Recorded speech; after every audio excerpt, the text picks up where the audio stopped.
আমি যখন জানলাম যে এদের হাতে অস্ত্র, আমি না শুনলে তারা নাকি সশস্ত্র বিপ্লব করবে, তো কার বিরুদ্ধে তারা সশস্ত্র হামলা করবে?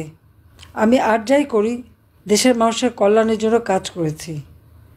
মানুষের লাশ ফেলে ক্ষমতা থাকতে আমি চাইনি।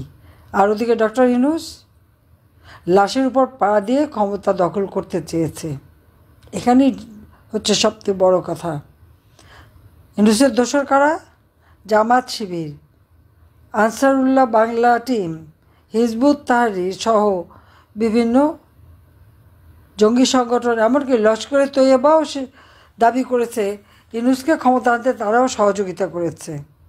তাহলে বুঝতে পারে জেলখানায় যত সন্ত্রাসী ছিল তাদেরকে সব ছেড়ে দিয়েছে, কারণ এটা পুরস্কার, কারণ এরাই তাকে সাহায্য করেছে ক্ষমতায় আসতে। আমি সে এটুকুই বলবো যে আজকে বাংলাদেশ একেবারেই ভালো অবস্থায় নাই। এই যে অগণিত নেতা কর্মীর উপর যে নির্যাতন করে যাচ্ছে, এর জবাব একদিন ইউনূসকে দিতে হবে। আজকে আমাদের দেশের মানুষের সমস্ত কল্যাণের জন্য আমরা কাজ করেছি, আর এখন ইউনূস সাহেব এসে কী করলো? পুলিশদের যারা হত্যা করলো তাদের বিচার তো হলোই না, এমনকি সেই নিহত পুলিশের পরিবারগুলির খবরও নেওয়ার প্রয়োজন মনে করে না। ওই হাতে গোনা কয়েকজন বলে দিয়েছে পর্যন্ত, বললো 1400 লোক নাকি আমি হত্যা করেছি। সে তালিকাটা কোথায়? কিভাবে হত্যা হলো সে হিসাবটা দিক। 1400 বলে 800 জনের গেজেট করেছে, কিন্তু আর্থিক সহায়তা দেওয়ার সময় মাত্র 600 জনের আর্থিক সহায়তা দিয়েছে। তো বাকি কারা মারা গেল? তারা যে প্রায় 3-4 হাজার আওয়ামী লীগ নেতাকর্মীকে হত্যা করেছে, পরিবারের সদস্য সহ, মা বাবা ভাই বোন কেউ রেহাই পায়নি। দিনের পর দিন শিশু নারী ধর্ষণ হচ্ছে, কোনো বিচার নাই, মানুষের নালিশের জায়গা নাই। আওয়ামী লীগ করে শুনলে তাদের উপরে হামলা করতে হবে, ছাত্রলীগ শুনলে হামলা করতে হবে কেন? কী অপরাধ করেছে? 1949 সালে আওয়ামী লীগ প্রতিষ্ঠা লাভ করেছে, 1948 সালে ছাত্রলীগ। বাংলাদেশের সবকটা অর্জনের পিছনে আওয়ামী লীগ, ছাত্রলীগ। এই স্বাধীনতা অর্জন করেছে আওয়ামী লীগ সংগঠন, বাংলাদেশের মানুষকে জাতির পিতা বঙ্গবন্ধু শেখ মুজিবের নেতৃত্বে সুসংগঠিত করে। আর সেই সংগঠন তারা রাখবে না। একটা গোষ্ঠী বা একটা সংগঠনকে যদি কেউ সম্পূর্ণভাবে খতম করতে চায়, তো সে আন্তর্জাতিক আইন অনুযায়ী সেটাই হচ্ছে গণহত্যা। তো ইউনূস এখন গণহত্যা শুরু করেছে, এবং এই যে আওয়ামী লীগের নেতাকর্মী, পুলিশ, সব এক একটা গোষ্ঠী ধরে ধরে হত্যা করছে। সংখ্যালঘু সম্প্রদায়ের উপর হামলা, এই সংখ্যালঘু সম্প্রদায়কে হত্যা করে শেষ করে দেওয়া, এটাই গণহত্যা। শেখ হাসিনা গণহত্যা করেনি। শেখ হাসিনা মানবতা বিরোধী কোনো কাজ করেনি। মানবতা বিরোধী কাজ করেছে ডক্টর মোহাম্মদ ইউনূস, তার সমন্বয়ক ও তার এই জঙ্গিরা। আমি জঙ্গিদের দমন করে মানুষের মানবাধিকার সংরক্ষিত করেছিলাম। সমস্ত জঙ্গিরা, তাদেরকে আমরা দমন করেছি, বন্দি করেছি। ইউনূস এসে সবাইকে ছেড়ে দিয়েছে, সব জঙ্গিদের মুক্ত করেছে, কারণ তার ক্ষমতা দখলের হাতিয়ার হিসেবে এরাই তো ব্যবহৃত হয়েছে। তাদের উপর ভরসা করেই তো সে ক্ষমতা এসেছে, তার কোনো জনসমর্থন তো নাই। আর তাদের সংস্কার আর হিসাব হলো, কথা হলো সব শেখ হাসিনার দোষ।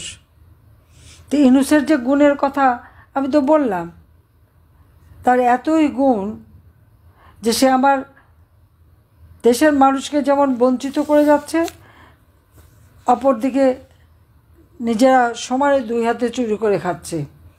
নিজের ট্যাক্স ফাঁকি দিয়েছে, নিজের ব্যক্তিগত ট্যাক্সও ফাঁকি দিচ্ছেই।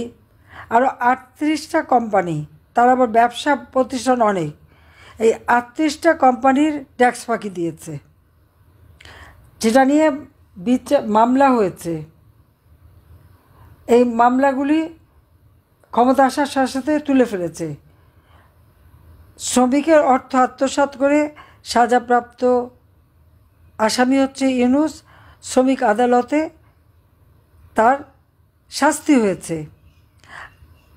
ক্ষমতা এসেই সেই সাজাও সে নিজের সাজা নিজেই মওকুফ করে নিয়েছে। ইউনূসের যত রকমের অপকর্ম তার হিসেব দিতে গেলে তো মানে আর সময় থাকে না।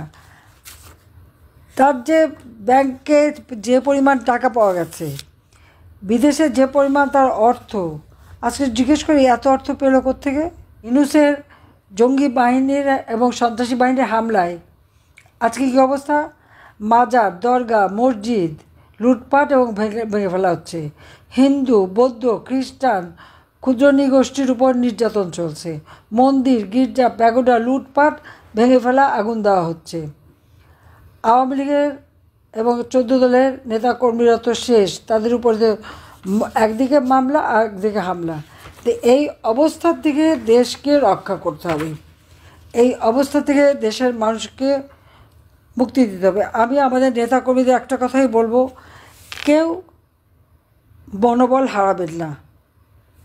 মনে রাখতে হবে আমরা বঙ্গবন্ধু শেখ মুজিবের সৈনিক। তার আদর্শ বুকে ধারণ করে যে কোনো পরিস্থিতি মোকাবেলা করার সক্ষমতা আওয়ামী লীগ রাখে। আমাদের অনেক নেতাকর্মী কারাগারে বন্দী, আহত, নিহত, ঘরহারা, মানবেতর জীবনযাপন করছে। তাদের পাশে আমাদের দাঁড়াতে হবে, যে যেভাবে পারবে। দেশি প্রবাসী সকলকে আমি আহ্বান জানাচ্ছি যে তাদের পাশে দাঁড়াবেন।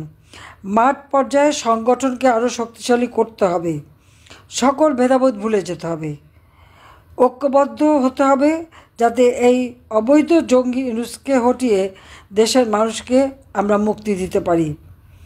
আওয়ামী লীগের মাধ্যমেই বাংলাদেশ তার মাতৃভাষায় কথা বলার অধিকার অর্জন করেছে, স্বাধীনতা অর্জন করেছে, উন্নয়নশীল দেশের মর্যাদা পেয়েছে। এই কথাটা মনে রাখতে হবে, যা আজ পর্যন্ত কেউ দিতে পারে নাই।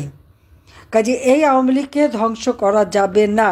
ইউনূস যতই স্বপ্ন দেখুক, ওটা তার দিবা স্বপ্ন, কোনোদিন সে আওয়ামী লীগকে ধ্বংস করতে পারবে না।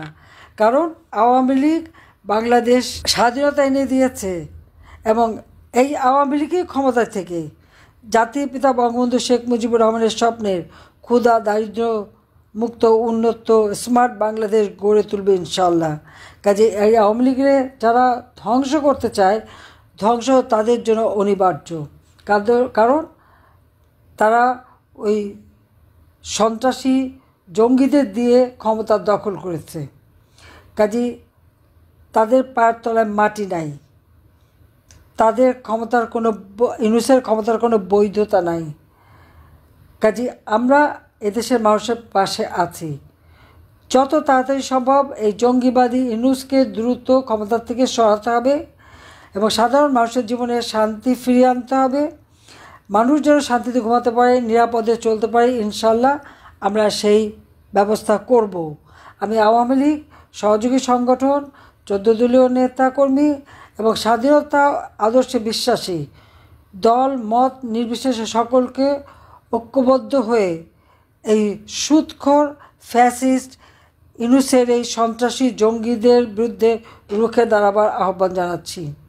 দেশে প্রবাসে যারাই বসবাস করেন সকলের প্রতি আমার এই আহ্বান থাকবে, আসেন সকলে মিলে আমরা ঐক্যবদ্ধ হয়ে এই স্বৈরাচার জঙ্গিবাদী মানবতা বিরোধী ইউনূসের হাত থেকে দেশের মানুষকে রক্ষা করি, দেশের স্বাধীনতা সার্বভৌমত্বকে রক্ষা করি।